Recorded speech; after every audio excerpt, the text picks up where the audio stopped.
Praise the lord. ప్రభువైన యేసుక్రీస్తు నామమున ఈ కార్యక్రమమును వీక్షిస్తున్న మీ అందరికీ శుభములు తెలియజేస్తున్నాను. విజన్ క్యూటీ ఫెలోషిప్ వారి యేసుతో ఏకాంత సమయం ఈ క్వైట్ టైం కార్యక్రమానికి మిమ్మల్ని ప్రేమతో ఆహ్వానిస్తున్నాను. దేవుని వాక్యాన్ని అనుదినం ధ్యానం చేయుటకు దేవుడు మనకిస్తున్నటువంటి సమయాన్ని బట్టి దేవునికి వందనాలు తెలియజేస్తున్నాను. 2వ దినవృత్తాంతములు మనం ధ్యానం చేస్తున్నాం. ఈరోజు మన ధ్యానం కొరకు ఏర్పరచిన లేఖన భాగము 2వ దినవృత్తాంతములు 8వ అధ్యాయము 1 నుండి 16 వచనం వరకు. ముందుగా ఈ భాగంలో మనం మొదటి 4 వచనాలు చదువుదాం. సొలొమోను యెహోవా మందిరమును తన నగరును కట్టించిన 20 సంవత్సరముల కాలము తీరిన తర్వాత హీరాము తనకిచ్చిన పట్టణములను సొలొమోను కట్టించి వాటిలో ఇశ్రాయేలును కాపురముంచెను. తరువాత సొలొమోను హమాతు శోభా అను స్థలమునకు పోయి దానిని పట్టుకొనెను. మరియు అరణ్యమందుండు తద్మోరుకును హమాతు దేశమందు ఖజానా ఉంచు పట్టణములన్నిటికీ ప్రాకారములను కట్టించెను.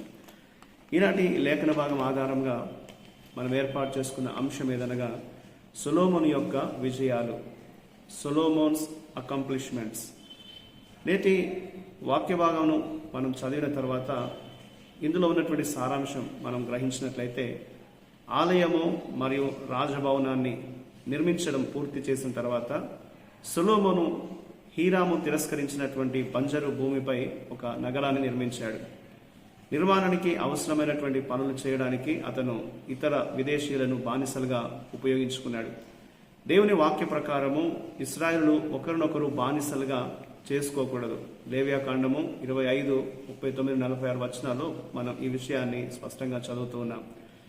పవిత్రమైన నిబంధన మందసాన్ని ఉంచినటువంటి దావీదు నగరంలో విదేశీ భార్యలు నివసించకూడదని సొలొమోను నిర్ణయించుకున్నాడు. కాబట్టి అతను ఫరో కుమార్తె కోసము ఒక ప్రత్యేకమైన రాజభవనాన్ని నిర్మించాడు.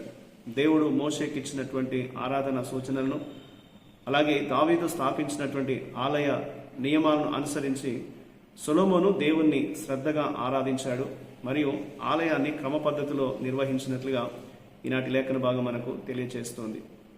ఇందులో మనం నేర్చుకునేటువంటి పాఠాలు మనం గమనించినట్లయితే, మొదటి 10 వచనాల్లో సొలొమోను ఆలయాన్ని నిర్మించినటువంటి వాడు మరియు సమాజాన్ని నడిపించినటువంటి నాయకుడు. ఆయన ఆలయాన్ని నిర్మించి దాని ఆరాధన పద్ధతులను స్థాపించి దేవుని చుట్టూ ఉన్నటువంటి ప్రజలందరి హృదయాలను ఏకం చేశాడు. ప్రజలందరూ దేవుని ఆరాధించినట్లుగా అతడు ఏర్పాటు చేశాడు. ఆయన దేవుని నుండి జ్ఞానాన్ని కోరి ఉన్నాడు కాబట్టి ఇదంతా చేయడానికి అతనికి సాధ్యమైంది. సరి అయినటువంటి విధానంలో దేవుని సూచన మేరకు దేవుని ప్రజలు ఆరాధించేటట్లుగా అతను దేవుడు తనకిచ్చిన జ్ఞానాన్ని బట్టి అతడు చేయగలిగినట్లు లేఖనంలో మనం చూస్తున్నాం.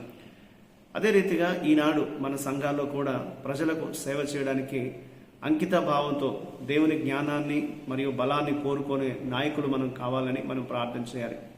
దేవుని మార్గంలో ప్రజల్ని నడిపించడానికి సరైనటువంటి నాయకత్వం ఉండాలి అనేది లేఖనం మనకి జ్ఞాపకం చేస్తుంది. దేవునికి అంకిత భావంతో సేవ చేసేటువంటి నాయకులు లేపబడాలని మనం సంఘముగా ప్రార్థించాలనేది దేవుడు మనకి లేఖనం ద్వారా జ్ఞాపకం చేస్తున్నాడు. 12 నుండి 16 వచనాలు మనం గమనించినట్లయితే, ఆలయ గోడల లోపల నిజమైన ఆరాధన జరిగినప్పుడే దాని నిర్మాణం నిజంగా సంపూర్ణంగా ఉంటుంది. ఎందు నిమిత్తమైతే ఆలయం నిర్మించబడిందో దాని ఉద్దేశము అప్పుడు మాత్రమే, సరి అయిన ఆరాధన జరిగినప్పుడు మాత్రమే అది నెరవేర్చబడుతుంది. అందమైన అద్భుతమైన నిర్మాణాన్ని నిర్మించడం కంటే మోషే కాలంలో ఇవ్వబడినటువంటి ఆజ్ఞల ప్రకారం బలులు అర్పించడము మరియు నియమించబడిన వ్యక్తులు, రాజు దావీదు స్థాపించిన నిబంధన ప్రకారం ఆలయంలో సేవ చేయడానికి నిర్ధారించుకోవడము చాలా ముఖ్యమని మనం గ్రహించాలి.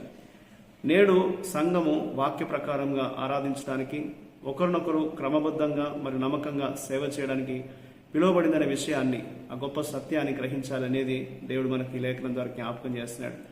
బయటి అపియరెన్స్, ఆ యొక్క మందిరం ఎంత అద్భుతంగా కట్టబడింది అనేది కాదు, కానీ అందులో సరి అయినటువంటి ఆరాధన జరిగినప్పుడే దానికి ఒక అర్థం ఉంటుందనేది లేఖనం మనకి జ్ఞాపకం చేస్తుంది. కాబట్టి దేవుని యొక్క నిబంధనల ప్రకారంగా వాక్యాన్ని కేంద్రంగా ఉంచుకొని దేవుని ఆరాధించినట్లయితే దేవుడు దాన్ని ఎంతగానో అంగీకరిస్తాడు. ఆయన మన జీవితాల్ని ఆశీర్వదిస్తాడనేది లేఖనం మనకు జ్ఞాపకం చేస్తుంది. సొలొమోను ఆయన జీవితంలో ఆయన మందిరాన్ని నిర్మించగలిగాడు, పట్టణాలు నిర్మించగలిగాడు, ఆరాధనను ఆలయ నియమాలను అనుసరించి సరిగ్గా ఆయన ఏర్పాటు చేయగలడు. దేవునిపై శ్రద్ధగా అతను మనసు పెట్టి దేవుని ఆరాధించినట్లు లేఖనం మనకు తెలియజేస్తుంది. కాబట్టి మన అనుదిన జీవితంలో మనం దేవుని వాక్యానుసారంగా ఆరాధించినట్లుగా సిద్ధపడాలనేది దేవుడు మనకి లేఖనం ద్వారా జ్ఞాపకం చేస్తున్నాడు. మన హృదయాంతరంగంలో నుండి నిజమైన ఆరాధన దేవునికి మనం అందించినప్పుడు దేవుని యొక్క కృపకు మనం ఇంకా పాత్రులుగా జీవిస్తాం. ఆయన ఆశీర్వాదాలకు మనము పాత్రులుగా నిలవగలుగుతాం అనేది దేవుడు మనకు ఈ లేఖనం ద్వారా జ్ఞాపకం చేస్తున్నాడు. అలాగే మన జీవితంలో మనం తలపెట్టినటువంటి కార్యాల్లో మనం సఫలమవుతూ ఉంటాం. దేవుణ్ణి కలిగినప్పుడు ఆయన వాక్యాన్ని మనం కేంద్రంగా ఉంచుకొని దేవుని యొక్క మార్గంలో మనం సాగిపోతున్నప్పుడు దేవుని యొక్క కృపను మనం తప్పనిసరిగా పొందగలుగుతామనేది దేవుడు మనకి ఈ వాక్యం ద్వారా జ్ఞాపకం చేస్తున్నాడు. ఆ రీతిగా మన అనుదిన జీవితంలో దేవుణ్ణి కేంద్రంగా ఉంచుకొని ఆయన యొక్క మాటల్ని మనం అనుదినము అనుసరిస్తూ దేవుడు మనకు ఇచ్చినటువంటి సూచన మేరకు ప్రభును మనం ఆరాధిస్తూ ఆయన ఘనపరచాలనేది దేవుడు మనకు ఈ లేఖనం ద్వారా జ్ఞాపకం చేస్తున్నాడు. ఈనాడు మన సంఘాలు ఆరాధించడానికి ఒకరినొకరు క్రమబద్ధంగా మరియు నమ్మకంగా సేవ చేయడానికి పిలువబడ్డామనే సత్యాన్ని గుర్తించాలనేది కూడా ఈ లేఖనం మనకి జ్ఞాపకం చేస్తుంది. ఆ రీతిగా మనం నమ్మకంగా దేవుని ఆరాధిస్తూ దేవుని సేవ చేయడానికి దేవుని యొక్క కృప దేవుడు మనకు అనుగ్రహించినట్లు దేవుని సహాయం కోరుతూ మనం ప్రార్థన చేద్దాం. మా ప్రియమైన పరలోకపు దేవ, మీకు వందనాలు చెల్లిస్తున్నాం. ప్రభా, మీకు నమ్మకంగా మేము సేవ చేయడానికి ప్రేమ మరియు జ్ఞానంతో ఒకరి పట్ల ఒకరు శ్రద్ధ చూపడానికి మాకు సహాయం చేయండి. ప్రభా, మేము సరి అయిన నీ వాక్యం యొక్క నేను ఆజ్ఞ మేరకు ప్రభా మేము నిన్ను ఆరాధిస్తూ నిన్ను ఘనపరిచే విధంగా మాకు కృప చూపమని, మీ సన్నిధిని మాకు తోడుంచమని యేసుక్రీస్తు నామమున ప్రార్థిస్తున్నాను తండ్రి. ఆమేన్. ప్రియులారా, మీరు సమయం తీసుకొని ఈ యొక్క వాక్య ధ్యానాన్ని విన్నందుకు మీకు ప్రత్యేకమైన వందనాలు తెలియజేస్తున్నాను. ప్రతిరోజు మీకు అందించబడుతున్న ఈ అనుదిన ధ్యానాలు మీకు దీవెనకరంగా ఉన్నట్లయితే మీ యొక్క అనుభవాల్ని మాతో పంచుకోవాలని కోరుతూ ఉంటున్నాను. ప్రభు కృప మనందరికీ ఎల్లప్పుడూ తోడై ఉండి కాపాడును గాక. ఆమేన్.